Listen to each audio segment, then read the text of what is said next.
This is the Unscripted Podcast. All right. Welcome. November 12th, 2020. Rocking with the tape on the floor still. That's right. Turn our phones off. This is the Unscripted Podcast, and we are live today. Thank you for joining us. We appreciate everybody. Today we're talking about discipleship. Yeah, we're going to do a couple chats about discipleship. Yep. So I'm so glad that you want to follow me. I am so glad I want to follow you. You know, even in that, there's nothing wrong with it in the sense that, like Paul said, imitate me as I imitate Christ. Yeah, so it's okay to imitate Bob when Bob's doing good things. That's right. Don't follow me when I'm doing something bad. That's what I want for my kids too. It's like, why do you not listen to the good things that I do? Yeah, why do you pick up my bad habits? Right. Like what is your superpower? Why is it that you have to do the bad things? Yeah, I'm not going to ask you what your bad habits are, but I almost said it, so I hate the stutter box on it. But that's just the nature of things. That's right. When you think about it, it's like I can remember we were redoing a chicken house one time for me and buddies of mine. We were doing it, and his dad was working with us, and we were both hitting this board on taking the lower boards off the walls, and it was on one of the metal trusses, and so we were hitting the board back and forth, and I would hit on one side of it, and then my buddy would hit on the other side. Well, as we were hitting, I slammed that thing, and my buddy hit it, and the board came off, and then I was going to hit it, and get back to your mic. I guess my reflexes didn't stop. Well, the hammer flew out of my hand and flew over toward Mr. Hank, and Mr. Hank, awesome Christian guy, and anyways, he said a bad word, and so we rode Hank Keith for that for years. And, we were our 13, 14-year-old boys, and right. It's like, you remember the one time that you said this bad word, Mr. Hank? Right. And so it's like, man, I guess doing all these projects around the house or just leading my kids in general in life, it's like I just trying to always watch what I do because they're watching and, they're going to follow. Yeah, and isn't that the inherent challenge with anything is because you're thinking like, I'm always teaching. I'm always teaching. And then yet you realize that when you do something bonehead that you shouldn't do, that you were teaching them then too. Yeah, you're still teaching. Yeah, and so and you think it's like at work. We used to have this saying that it doesn't matter how many attaboys, they're all erased with one whoopsie. Oh yeah, and absolutely. So you do, you could. We used to have our error rate. We would make it into a number value where it was the rate of things we'd messed up. And if you look at the millions of man hours we put into versus the rate of time we'd messed up, it was like 0.002 or something. So that means that like 99.98% of the time we hit it flat out of the park. But 0.02% of the time it could have cost us millions. Yeah, that's right. And, so I'm sitting here putting down flooring in my house. You know that, but so does half of Facebook when you sing "Oh How I Love Jesus." And okay, that's right. Corner bar, you do whatever it was. Yeah, but you think half of Facebook does, but really, it's all my stuff's been. It's actually Facebook has toned me back, like as far as my outreach to people. Just so many things have been positive or about helping people or. I'm not trying to toot my horn, but I'm just saying, like, I've noticed that I went from 400 something likes on a thing or the average of 200 something likes down. They've told me back to like 70 something people that are doing things. But so anyway, I borrowed a table saw from Tom Smithmeyer, and he's like, you can borrow it as long as you keep this guard down. I'm like, yes, sir, Mr. Tom. But as you well as I do, when you're cutting and you're trying to look through plexiglass, there's times whenever you have to put the guard up. And Tom's saying that because he can only count the 9 3/4. That's right. He's like, I was being careful too when he right. knocked his finger off. But it's when I'm following those, when I'm looking at that board going through, it's like I'm so careful and I'm conscious about it. Well, it's like you talking about I was thinking about that with you, with the guys at the workplace, that everything's good. We're all good and safe until somebody chops a finger off, until somebody's arm gets stuck in a one of them big machines. And discipling is that way too, right? And so we're going to do this series about discipling, and what we're talking about is discipline. That's the kind of the root word of discipline, right? Is discipline. Sure. And so, Hebrews 12, I think it's verse 13, 11, 15, something like that. Right in the middle of it, the Hebrew writer would say, "No discipline for the present time seems to be good. Sure. But rather, in time, it's going to yield the peaceable fruits of righteousness." Well, when we're talking about discipling, we're talking about discipline. So you take these guys. The guys that get hurt doing something, typically speaking, in my experiences, are not the guys that have done something. Not the guys that are doing it the first time. The guys that are doing it the first time, like whatever. Yeah, they're super cautious. Yeah, they're scared. You watch your boys, and like I'm trying to get them to, yesterday, Liam got a lizard out of the house and accidentally cut his tail off. He used a cup to pinch him to carry him outside. So I was telling Ryan, get a Kleenex and get that tail up. Well, let's flop it and carry it on. And he's scared to death. It's wiggling. And he's scared to death of this tail just because it's wiggling. There's this little dead tail that's wiggling around, right? Well, that's the way we typically are when it comes to things. And yeah, so he was being super careful about it. Yes, exactly. Now, if he'd have done that 1,000 times, he'd have scooped it up and threw it out the door, right? He wouldn't need to get a napkin. Right. Well, that's the way it is in our lives with discipline. Is when we start that cut in anything, like you I don't know if you got a skill saw. You ever had a skill saw with a laser on it? Mm-hmm. So your skill saw's got this laser, and that laser is an infinite projection because it's light. Yeah. Essentially, as long as that the energy is there, that light is going to run forever. Mm-hmm. Well, but it's the initial cut that determines the direction. So you take that cut, and if you're supposed to go one direction, no matter what you think, the further down the pipe it's going to get, the farther off it's going to be. That's right. And so the straighter you start that cut, the straighter that line's going to be when you get to the end of it. And so it's the same way with discipline. We got to look. We got to see where we're going to be down the road with regards to where I'm starting my cut right now. And I can't take my eyes off of where I'm heading. And so, as for us as Christians, that's why Jesus uses these kind of analogies, or John would use it with regards to 1 John chapter 1, walking in the light as he is in the light. Right. Yeah, and he goes on to use this, look, if you say you have no sin, you're a liar. In him is no darkness. All these kind of analogies that he's trying to use there to get yourself to realize, don't fool yourself. Don't think that you're just Mr. Perfect, but what you are is you're a person that's disciplining.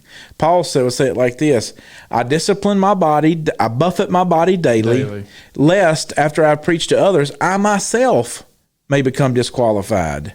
And so, if we're going to be disciples, it's going to involve discipline. It's going to involve me making hard decisions. Absolutely. One thing that I don't want to do is I don't want to look back in time when I'm sitting on my deathbed, or even looking back at my grandkids or whatever. And I'm sure that everybody, hindsight's always 20/20, but I don't want to be the guy who looks back and goes, if I would have just steered it a little bit different, 15 years ago, what kind of outcome it would have been. You talking about that thing with the lasers? I was listening to a podcast and watching a guy who was a Medal of Honor recipient, and he was Mike Chapman, and he talked about back in Vietnam they were trying to infiltrate on a particular river. Well, they're 15 miles out on the ship, and they're azimuthing back then because they didn't have GPS. Mm-hmm. And so he said when you azimuth and you're off a degree 15 miles out, he said it took us to a different river channel. And he said so we're looking at on this mission, this recon mission. We're in a total different river channel, so nothing was the same. And he just talked about how that it changed everything. Instead of messing with guys who were 60 guys, they're messing with 600 now, and roughly. And I don't remember the exact numbers, but I don't want to look back in time and go, man, I could have followed a lot better, or look back in time and look at my children, say, if I would have just did this one thing different 15 years ago, look at how much better they would have been. I want to see those things now. And one thing that, I want my kids, I don't want my kids to look back and remember the things that I did wrong or whatever, and I'm sure that they will to an extent because that's our nature, but I just want to point my children, and I want to point others not to follow me, but to follow Christ. Yeah, and that's that's why it's determining in your heart, purposing, right, that you're going to do. You take somebody that's just newly married. The habits that they form in their marriage in the beginning will dictate how they'll be from then on. Of course there'll be some evolution to some of those things, but because it'll set a good standard though. Well, you think about this. Whenever you sit down and do marriage counseling, I've never really. Maybe to some degree, but most people that I've ever had any kind of interaction with counseling has always been to some degree, and I use this term very loosely, a Christian, right? Whether they're in the church or out of the church. And you ask them these questions, and they say, well, I want to put the Lord first. Yeah. Well, what does that mean? What does it look like? Right. And so, I want to put the Lord first. Well, what is that going to mean to you? So you set these things in your mind, right? Now I'm going to discipline myself that this is what we're going to do. There's going to be certain things that I'm just going to do as a disciple. And that if I form these habits in my mind, so then hopefully my kids will never have the story where they remember Daddy saying a dirty word. Right, exactly. And so I've already disciplined myself to do that. And so, over the next couple weeks, we'll take some time and we'll talk about what discipling means. What does it mean for discipline? Where is the origin of the word? Why is that word, that there's no really usage of the word disciple in the Old Testament. Okay. So in the classic sense that we would think about it in the New Testament, because, we think about the disciples, we think about the 12, for example. Right. Or we think about, maybe even the inner circle of that, Peter, James, John, those guys. But, there was a lot of people that were disciples. Mary was a disciple. Lazarus was a disciple. Exactly. Martha was a disciple. There was certainly 120 left by the time they get to Acts 1, because it's that many people in the upper room, with Peter when they choose Matthias. Yeah, Matthias, right. And so, we think about disciples, it's not just a title. It's not just a title, it's an associative term for us as Christians, because we think about the disciples, and it's big T, big D. Mm-hmm. But it's the disciples, the people. And so you remember that term becomes synonymous with Christians. Acts 17, the disciples were first called Christians in Antioch. Right. So the people that were disciplined were first called Christians in Antioch. And so, it's not just while it is a title, right, like Christian or daddy or whatever, it's more of a moniker. More of a defining term. Sure, and I think about the scripture in Proverbs that says, as a man thinketh, so is he, and it's so the kind of parameters that I place in my mind about what discipleship is, just like you saying in marriage counseling or whatever it might be. I want to put the Lord first. Okay, well, what does that mean? Well, to me, it might mean one thing. To you, it might mean another.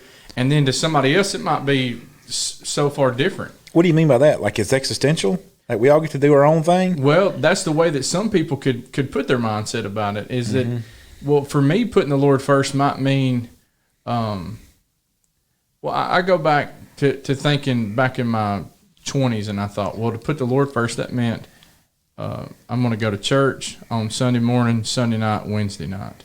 That's putting the Lord first. But the more that I think the more that you grow as a Christian, the more that you realize, okay, well, I'm not really being like Christ until I'm living these things out. Yes, it's and what becomes synonymous sometimes is these terms, like we say in the church.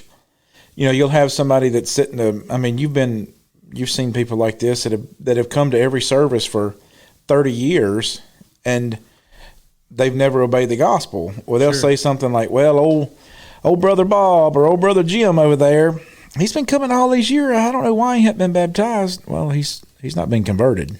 Sure. That's the problem. He's not ready to be a disciple yet. And so just old brother Jim or whoever it is over here being baptized, just getting wet ain't what is going to cut it. Because see, when we make that the defining term of discipleship, well, there's a whole score of people that's going to go to heaven.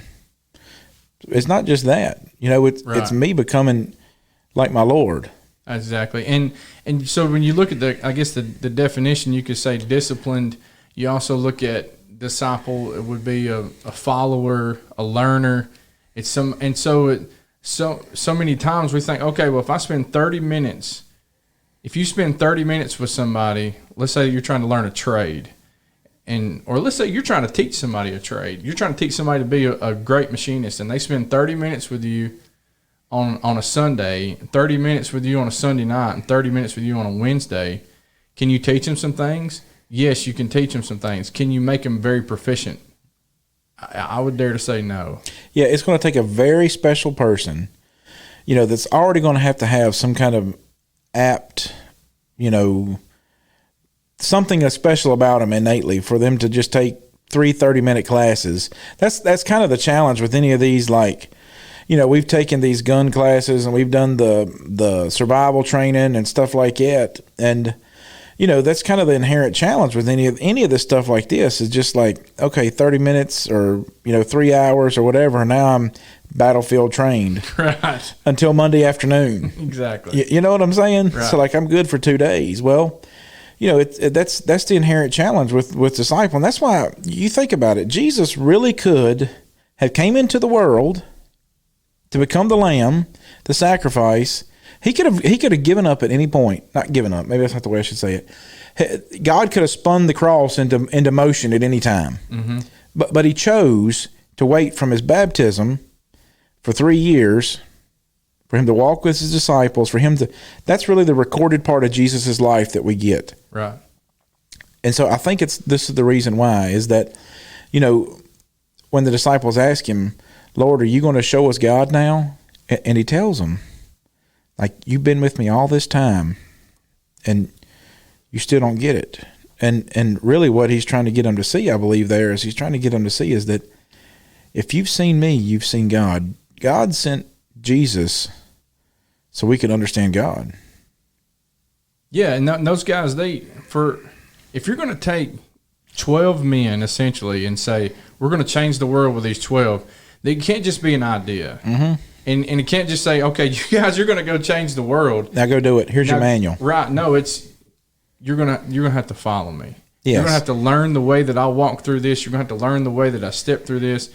And because when you really look at it, Peter denies Christ. We all know this. He denied him 3 times. Jesus says he's going to do it. Well, he's in the courtyard where Jesus is getting tried at the high priest's house. Well, when you fast forward roughly 50 days later, you have Pentecost. Well, Peter stands up and preaches the first sermon. But then when you jump into Acts 3, whenever they're going to the temple, and then Peter and John get arrested because they healed this man outside the temple, later Peter's going to be tried by the same guys who tried Jesus. And we're talking just a couple of months later. So how will he know? Well, he followed Jesus. Did he get it right a couple of months before? No, he got it dead wrong. But that's the beauty of discipleship, is Jesus is not expecting you to be perfect. He's expecting you to follow. He is exactly right. He's expecting you not to be perfect, but perfectly try. Sure. And so that's what you're going to see with those things. And sometimes, I know that you were teaching our teen class last night, or high school class, or whatever it would call it. But we're doing this series of great church. What does a great church look like? Yeah, in the auditorium. Yeah. Yeah, in the auditorium. And last night was about transparency. And the week before that was a great church as great self-examination. the ability to look at ourselves and see where we need to make changes.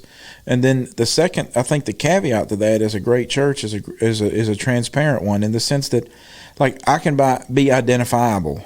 When I'm just, I've set myself onto such a pedestal that I'm so perfect and I got it all figured out, all this window dressing. The world looks at that and it's like if somebody came to you and was like, the greatest thing that you can be in the world is a NBA guard, right? The greatest thing you can be. Well, you can look at that and you can think, like, there's just no way. Or a pole vaulter. Yeah. Right? Not us. Right. Exactly right. And so, like, I always wonder how come that little pole doesn't snap. You see that thing, it bends just about over with. Like, I could see me doing that. You put me and you on it and that thing will snap. Yeah, exactly. I end up with like a YouTube video with a shard of it through my shoulder blade, right? But if somebody came to you and was like, the best thing in the world that you could be is a pole vaulter. There's nothing greater. There's a best life you can have. There's no greater reward. There's no better blessing than you can be than be a pole vaulter. Well, you're just going to walk away from it. Absolutely. Because it's just such you look at the how much it takes to go through the process of it and to get there. And, so even in that, like, I saw this historical thing the other day that the guy that really changed the landscape of pole vaulting, of high jumping, was the guy. Have you noticed when they run and jump? Are you looking into doing this? Yes, exactly. I am. So here we go. Story time. The guy that done the high jump, now when they run and jump, you'll see him jump over it back first, right? The guy that changed the scope did feet first. No, until then they did it that way. They jumped over it like you and I would if something was chasing us over a fence. I'm not going to jump over. We're not going to make it. Well, but if a bull's after you and you're running, I'd look like Barry Sanders getting across there. That's exactly right. Well, the guy that changed it was the guy that jumped backwards for whatever reason, because then he could jump backwards and your legs bend a certain way. So you can bend your legs over the pole, because the other way your legs don't bend that way. And you can get higher. And look at you can just imagine how many feet higher they're getting now because they changed one thing. Exactly right. And so what happens with Christianity is, unfortunately, if we're not people that discipline. Let's go back to the discipline thing. That means that I've got to make changes in my life, right? Proverbs 28 and verse 13, I think is what it is, that says, let me read it before I say it and say it wrong. But do you ever go to turn to a verse like that and it wasn't what it was, and it's like, and you really can't think of where it was? I did it right this time. Good. Proverbs 28 what? 13. Go ahead. He who covers his sin will not prosper, but whoever confesses and forsakes them will have mercy. So, if we're going to be Christians, we got to understand, number one, that as disciples, there needs to be some transparency, right? That we've got to be people that aren't perfect, but are perfectly trying. And so when we're going to follow Jesus, we got to realize is that he came to live a life to show us how we're supposed to be and to show us God, to show us, because he could have fast forwarded the process at any point and died, went to the cross and become the Bible speak, the propitiation, the sacrifice, the mercy seat, the thing that was needed for us. But that's not what he did. He spent all this time so that we can each look at ourselves and draw ourselves through that mold and become the person discipled, disciplined, the way God would have us to be. Yeah, I was so blessed last night. You were talking about relating with one another in the church, and so many times in the church, I think that we're not connecting enough with each other, and we're not confessing. There's so much power in what you're talking about. We want to conceal everything and make everybody think that I'm perfect. Well, we're not getting anybody closer to heaven by concealing things that our pride keeps us from helping others who are hurting. We all set ourselves as pole vaulters. That's right. And so when you look at you take a 22-year-old today, you know, what he may be struggling with. Well, if I'm not open and willing to share some struggles I had whenever I was 22, I'm not helping him get through to help him learn from my mistakes. That's right. And so last night I was so blessed to sit with a brother in the church who had he talked to me about struggles that he once had for years. And you know, you look at him now and I'm not going to say how old he is, but I'll just say that he's on up in his years, but, and I'm not going to use his name, but he just talked to me about how you look at him today and his GPS on Jesus is close. Mm-hmm. But he said, if you had looked at me years ago, he's like, my marriage was in shambles. He talked about addiction to pornography, addiction to alcohol, addiction to gambling, and those type things. And so guess, you know, him talking to me about those things makes me go, okay, now whenever I know of a young man who has those same struggles, guess who I can point them to? That's right. I can point them to this brother in the church who's now solid, and he can talk about how the things that how it affected his life, how it affected his marriage, and how that he did things wrong. But then I can also look at in the church and go, well, here's a guy who got it right, you know, during those times. And so there's blessings in both. But I look at James 5, same way that you talked about that verse from Proverbs about concealing those things. Well, James 5, confess your trespasses to one another and pray for one another that you may be healed. And talking about there's so much power when we actually confess the things that we've done. Now, I'm not talking about saying, okay, here's the old man and I want to keep living like the old man. That's right. But it's saying the old man once lived this way and I'm so ashamed of it. But let me tell you about whenever I really started being a true follower of Jesus and whenever I started being disciplined in my life and getting it right. Here's the difference that it made for me.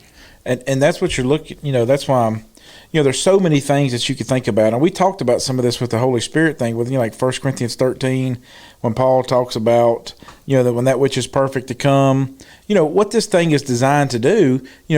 James, just a few chapters back in chapter 13 of 1 Corinthians, before we get off that, Paul's talking about, though we see now, though just dimly through a glass, we shall see it then face to face. Well, James looks at it and uses it a little bit differently later on. He says, whosoever looks into the perfect law of liberty, right? Mm-hmm. Whosoever looks into the perfect law of liberty continues therein, this man shall be blessed in his deed. For if not, you're just like a man beholding his natural face in a glass, right, and turns away and straightly forgets who he is. Right. Why is that the case? What you're doing is this book right here, Hebrews 4 and verse 12, the word of God is sharper than any two-edged sword, and he goes to list all these things that it's able to do. Mm-hmm.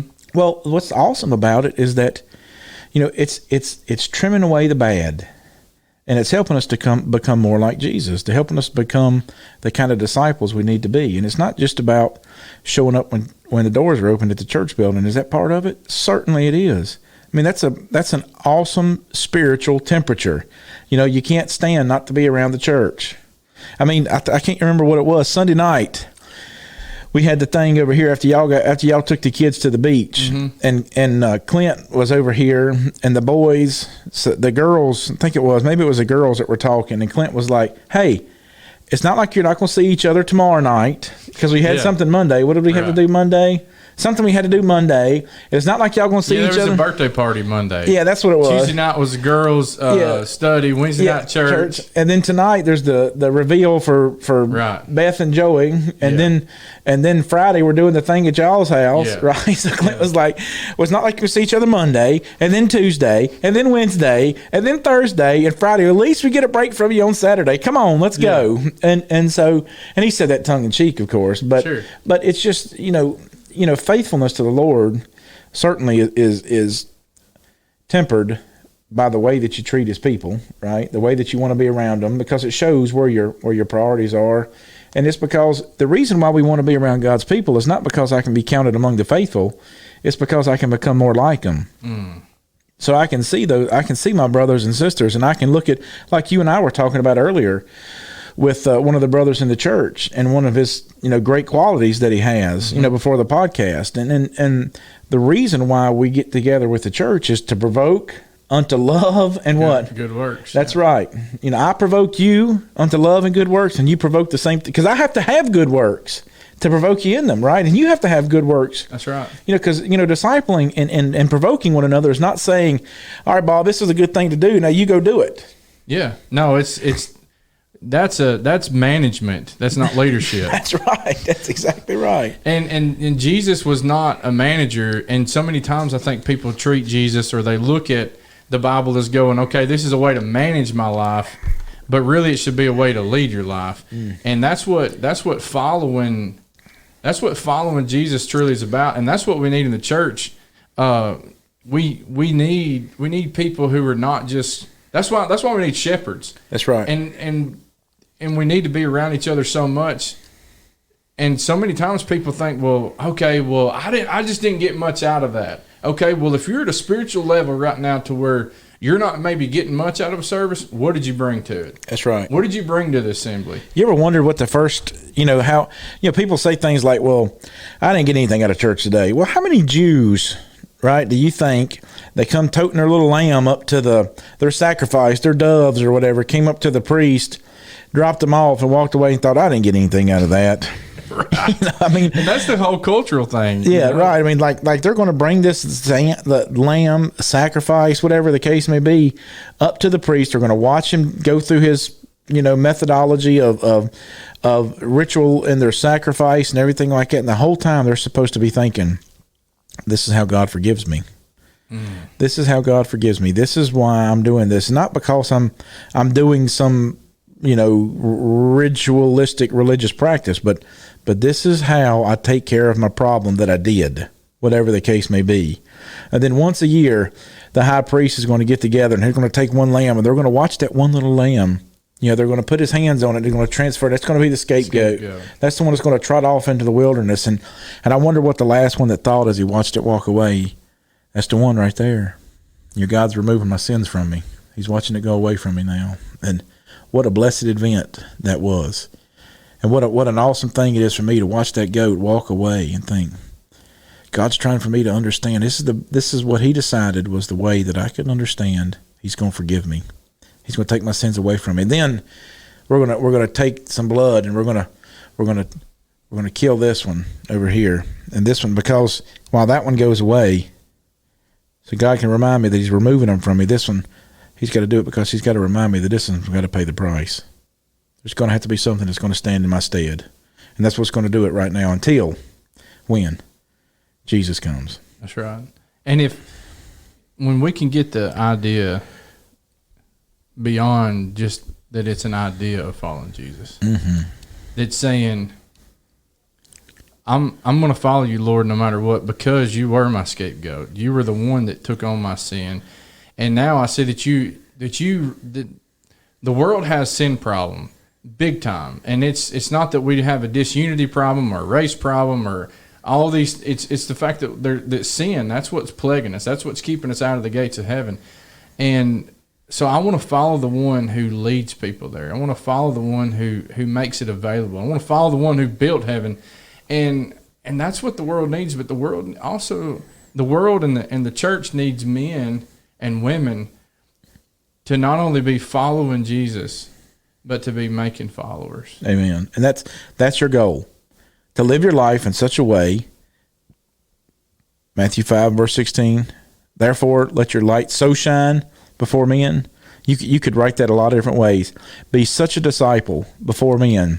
Sure. That they can see your good works and glorify your Father which is in heaven. So over the next couple of weeks, time's getting short here. Over the next couple of weeks, we're going to dive in and we're going to look at maybe some cultural context, what discipling means. We're going to compare look at some of the disciples that Jesus chose and kind of the life, that they came through and how they came, their evolution of their personalities, so to speak. And then, how do we apply those things to us? So, man, I'm just so glad that I can do this with you, Bob. Absolutely. We hope that you'll join us. You can find us on Facebook. You can find us on YouTube, Spotify, and you can find us at Kensington West Church of Christ. We hope y'all have a good week. This is the Unscripted Podcast.